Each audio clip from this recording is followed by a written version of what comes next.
السلام علیکم ورحمۃ اللہ وبرکاتہ۔ قرآن مجید کی وہ مختصر ترین صورت جسے آپ شاید اپنی نماز کا ضرور حصہ بناتے ہوں گے اور نماز میں پڑھتے ہوں گے، مگر شاید آپ اس کے راز اور فائدے سے بے خبر ہیں کہ یہ ہمارے دل و ذہن کی ہر پریشانی کا حل کیسے ہے۔ کبھی آپ نے سوچا ہے کہ قرآن مجید کی آخری صورت ہمیں کس خطرے سے اللہ تعالیٰ کی پناہ مانگنا سکھاتی ہے؟ یہ صرف چند آیات پر مشتمل ایک صورت ہے، لیکن اس کے اندر انسان کی پوری زندگی کے لیے بہت بڑا سبق موجود ہے۔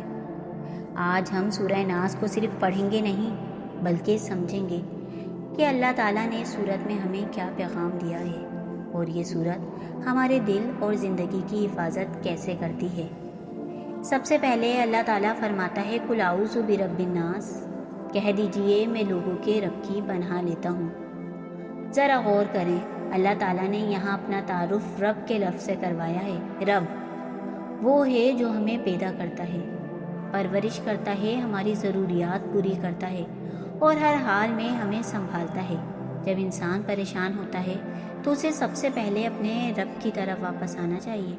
دنیا کے دروازے بند ہو جائیں، لوگ ساتھ چھوڑ دیں اور کوئی مدد کرنے والا نظر نہ آئے، تب بھی اللہ کا دروازہ کھلا رہتا ہے، کیونکہ وہ رب الناس ہے۔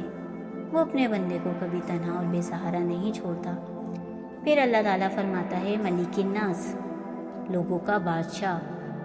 یہ دوسری آیت ہمیں یاد دلاتی ہے کہ اصل اختیار صرف اللہ تعالیٰ کے ہاتھ میں ہے۔ دنیا کے بادشاہ طاقتور ہو سکتے ہیں، لیکن ان کی طاقت محدود ہے۔ آج کسی کے پاس اختیار ہے، کل وہ اختیار کسی اور کے پاس جا سکتا ہے، لیکن اللہ تعالیٰ کی بادشاہت ہمیشہ قائم رہے گی۔ اس لیے اگر کوئی شخص آپ کو نقصان پہنچانا چاہتا ہے تو یاد رکھیں اس سے زیادہ طاقتور آپ کا اللہ ہے، آپ کی حفاظت کرنے والا ہے۔ اگر حالات آپ کے قابو میں نہیں ہیں تو گھبرانے کی ضرورت نہیں ہے، کیونکہ حالات کا مالک اللہ ہے۔ پھر تیسری آیت میں اللہ تعالیٰ فرماتا ہے الہ الناس، لوگوں کا معبود، یعنی وہ ذات جس کے سوا کوئی عبادت کے لائق نہیں۔ یہاں اللہ تعالیٰ ہمیں یاد دلاتا ہے کہ ہماری امید، ہماری عبادت اور ہماری آخری پناہ صرف اللہ تعالیٰ ہی ہونا چاہیے۔ انسان جب ہر طرف سے تھک جاتا ہے تو کبھی لوگوں سے امید لگاتا ہے، کبھی دولت سے اور کبھی اپنی طاقت پر بھروسہ کرتا ہے، لیکن قرآن ہمیں سکھاتا ہے کہ اصل سہارا صرف اللہ تعالیٰ ہے۔ اب یہاں سے سورہ ناس ایک خطرناک دشمن کی طرف ہماری توجہ دلاتی ہے۔ اللہ تعالیٰ فرماتا ہے من شر الوسواس الخناس، میں پناہ مانگتا ہوں وسوسہ ڈالنے والے کے شر سے جو پیچھے ہٹ جاتا ہے۔ یہ وسوسہ ڈالنے والا صرف انسان یا جنات نہیں ہو سکتا۔ یہاں لفظ خناس بہت اہم ہے۔ اس سے مراد وہ وسوسہ ڈالنے والا ہے جو انسان کو بہکاتا ہے۔ وسوسہ ہمیشہ انسان کے سامنے صاف الفاظ میں نہیں آتا۔ کبھی دل میں خیال آتا ہے کہ تمہاری دعا قبول نہیں ہوگی، کبھی خیال آتا ہے کہ اللہ تمہیں معاف نہیں کرے گا، اور کبھی انسان کو گناہ چھوٹا اور نیکی مشکل نظر آنے لگتی ہے۔ یہی وجہ ہے کہ ہمیں اپنے دل کی حفاظت کرنی چاہیے اور اللہ کی پناہ مانگنی چاہیے۔ پھر اللہ تعالیٰ فرماتا ہے الذی یوسوس فی صدور الناس، جو لوگوں کے سینوں میں وسوسہ ڈالتا ہے۔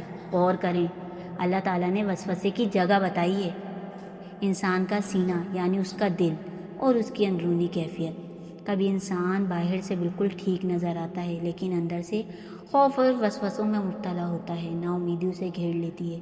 وہ لوگوں کے سامنے مسکرا رہا ہوتا ہے، لیکن دل میں طوفان ہوتا ہے۔ سورہ ناس ہمیں سکھاتی ہے کہ اپنی اس اندرونی طوفان کو اللہ تعالیٰ کے سامنے لے جاؤ، اس سے پناہ مانگو، اسے اپنی پریشانی بتاؤ، اسے اپنا دوست بنا لو۔ اللہ تعالیٰ فرماتا ہے من الجنۃ والناس، ہوا وہ جنات میں سے ہو یا انسانوں میں سے، یعنی انسان کو بہکانے والے وسوسے جنات کی طرف سے بھی ہو سکتے ہیں اور انسانوں کی طرف سے بھی۔ کبھی ایک برا دوست انسان کو غلط راستے پر لے جاتا ہے، کبھی کوئی شخص بار بار مایوس کن باتیں کر کے دل توڑتا ہے، اور کبھی کوئی انسان گناہ کو خوبصورت بنا کر پیش کرتا ہے۔ اس لیے ہمیں ہر بات آنکھ بند کر کے قبول نہیں کرنی چاہیے، بلکہ قرآن اور سنت کی روشنی میں حق اور باطل کو پہچاننا چاہیے۔ اب یہاں نبی کریم صلی اللہ علیہ وسلم کے ساتھ پیش آنے والے ایک واقعے سے اس صورت کی اہمیت مزید سمجھ آتی ہے۔ صحیح بخاری اور صحیح مسلم کی روایات کے مطابق نبی کریم صلی اللہ علیہ وسلم پر جادو کیا گیا تھا۔